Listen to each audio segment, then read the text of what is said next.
Hey, it's Sue. Welcome back to my channel, and today we are doing the number 9 video in the series of the healthy hair care regimen. And this video today is going to be all about putting your hair to bed. Putting your hair to bed is such a super important thing. There are various styles that you wear, but no matter what, you're going to need to protect your hair for those hours that you're in the bed. And what I think is often overlooked aspect of being in the bed is when you're having intercourse. You have to protect your hair. You have to tie it up, wrap it up, or just be on top. Like, I don't know. The way my life's set up, I protect my hair 24/7, no matter what's going on. And because, you know, friction, tangles, and knots, they're gonna happen, and you try to avoid every instance of that happening. So that's what you do. Another thing to consider is that if you have your hair in a bun, that you will remove it from that bun and put it into just like a ribbon hair tie. Don't even, you know, cross it over and make it tight. Just once over, like pineapple, with something like this, really loose. Or those satin scrunchies, just whatever. You want to have your hair as loose as possible. You want to have no tension on your edges whatsoever. I also remove bobby pins. I don't want anything putting any tension or stress on any of my strands, you know. Of course, satin pillowcase, satin bonnet, but, you know, if you're going to tie your hair, do not tie it tight.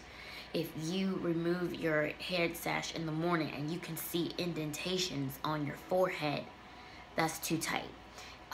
It does not need to be that tight. It just needs to be tight enough that it's not slipping and falling off. But then even if it does, your backup is that you're already sleeping on a satin or silk pillowcase.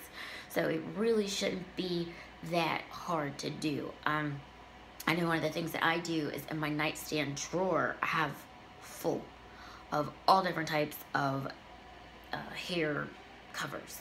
I have bonnets, I have the ebony curls e-bonnet, I have like sumo bonnet, I have breezy hair towels. You name it, I have it, you know. Whereas I'm not necessarily a product junkie anymore. I've become like a hair gadgets freak.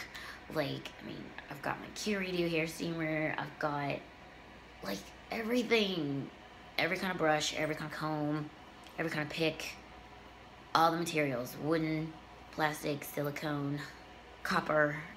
I mean, I got it bad, y'all. I am so into hair and hair care tools and hair care products, and like mixing stuff and trying it out, and sometimes it goes great and sometimes not so great. But putting your hair to bed at night is such a significant thing. Just as you wouldn't want your hair rubbing up against a sweater or your jackets, your t-shirts, whatever, you know, put your hair to bed. It's that simple. When I get my orders and I'm filling them and I write the handwritten notes to each of my customers, I say, eat a balanced diet, drink half your weight in ounces of water, and put your hair to bed. If I had to pick the top 3, I mean, I honestly think that all 13 of these attributes that we're discussing in this series are number 1, but the top 3, eat a balanced diet, drink half your weight in ounces of water, and put your hair to bed at night. Those would be the top 3. Those are the things I feel that if you do them consistently will yield you the quickest returns. It's the sum total of everything. All 13 of these things that I've laid out and identified are equally important, and the consistency with which you apply these attributes, that I can't even say quick. I just put it like this. I went no heat from May to October of 2016, and my hair, the thickness, the softness, my ends are just absolutely perfect. They spiral up, they coil up with no issues. There's not single strand knots. There are, I mean, I can get in the shower and wash my hair in 20 minutes. All of this can get done in 20 minutes because I don't have detangling issues anymore at all. The styles I pick are very straightforward. They're low manipulation. So I just urge you that if it is taking you longer than 10 or 15 minutes to detangle, examine your hair care regimen. When I put this back in my video about the non-penetrating oils, all oils are not created equal, and if the oils that you're using, it's still difficult to detangle your hair, switch up your oils. Try my carrot patch. Try some other oils that make your hairs less likely to become intertwined and make knots, and save yourself the stress. I right now am in such a good place with my hair. Like, I'm so happy that I committed to this series, because even my own hair has reaped the benefits, because, you know, it's accountability. I'm doing a fasting and prayer for the first 14 days of this year with my church, and I mean, it's amazing what that accountability, when you share it with others and, you know, you're sharing your story, you know, there's transparency and then there's accountability. The accountability that I have to myself, but then also making it public that, hey, this is what I'm doing, and this is how, if consistently done, you can reap the benefits. So many people on YouTube and in real life are doing second and third big chops with hair that was down to their waist. And why is that? I genuinely feel that it's because we're all still learning. I mean, you can know it all and still have room to learn more and improve, and you just want a fresh start. I mean, I really feel that I saw this meme that when a woman cuts her hair, she's really about to change her life, and I am living proof of that. I chopped my hair last May. I was just fed up with, you know, waist length in the back and, you know, the color damage being removed in the top. You know, and I do feel that my life has changed so much in the past year for the better. Just with making sure that each move, my next move has got to be a better move, you know, and thank you, Lil Wayne, for that.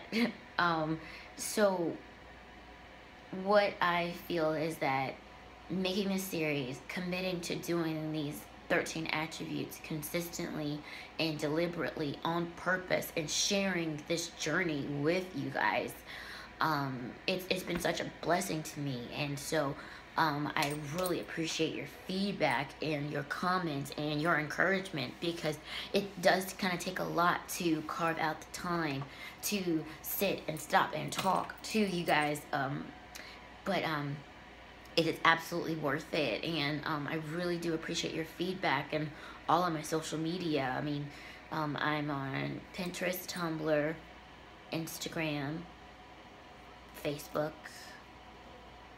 and YouTube.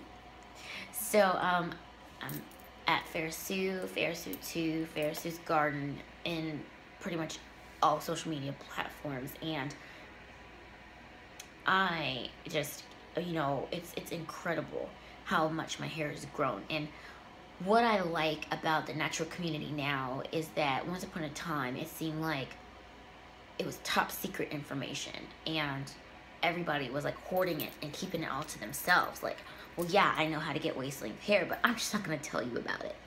And what I like now is that it seems like there's like so much information, and everybody's having their own journey, but that the more we're sharing it and the more we're getting feedback and helping each other, it's just, I really look forward to the day where it's just this like collective database of information, and we can all just benefit from the struggle. I know more about my hair 20 years after my first big chop, and I just want to help people get there faster. I want to help people get to that sweet spot where they know the products, the regimen, and the diet and the have the tools that they need. You know, I want all these 13 attributes to be so easy for the next natural to attain, so that way it's not a mystery and it's not so overwhelming, because you have to really get through all of the information that's out there, and you got to figure out what works for you. And you know, as you guys have, you know, witnessed my story, I'm allergic to everything, and finding the products that work each time that I get that little victory, like I'm so excited, and you know, I literally cry happy tears, and I just jump on here and try to share it with you guys as quickly as possible. So that's why I encourage you to go follow me in my social media, because it's more likely for me to post in Instagram than to actually just stop life and record a video. So please, please, please like, comment, subscribe, keep up with me in social media, and until the next video, keep taking care of your hair. Let me know how these attributes, what improvements that you've seen. You know, for me, I think it's definitely going no heat. That's, you know, helping me shed less hairs, retain more length. I mean, I haven't had my ends trimmed since August. So I'm going to see if I can make it with perfect length retention and healthy ends. And so I am being extra deliberate with following these 13 steps. And I just hope that this May I will be able to show you guys how much length that I've been able to retain. So thank you so much for watching. I really appreciate you, and I wish you a very happy new year. And just to recap and go over the putting your hair to bed things that I do: I remove bobby pins, I loosen a tight ponytail, I don't tie my hair up too tight, there cannot be any indentations, protect your hair prior to having intercourse, and this will help prevent tangles and knots and reduce the friction. So also sleeping on a satin pillowcase or silk pillowcase, using the least amount of tension as possible. So I hope that you guys have a clear understanding of why I'm always saying put your hair to bed, and how this can also be very beneficial and helpful to you moving forward on the path to healthy hair that you love. This is Farrah Sue signing out. I'll see you in the next video.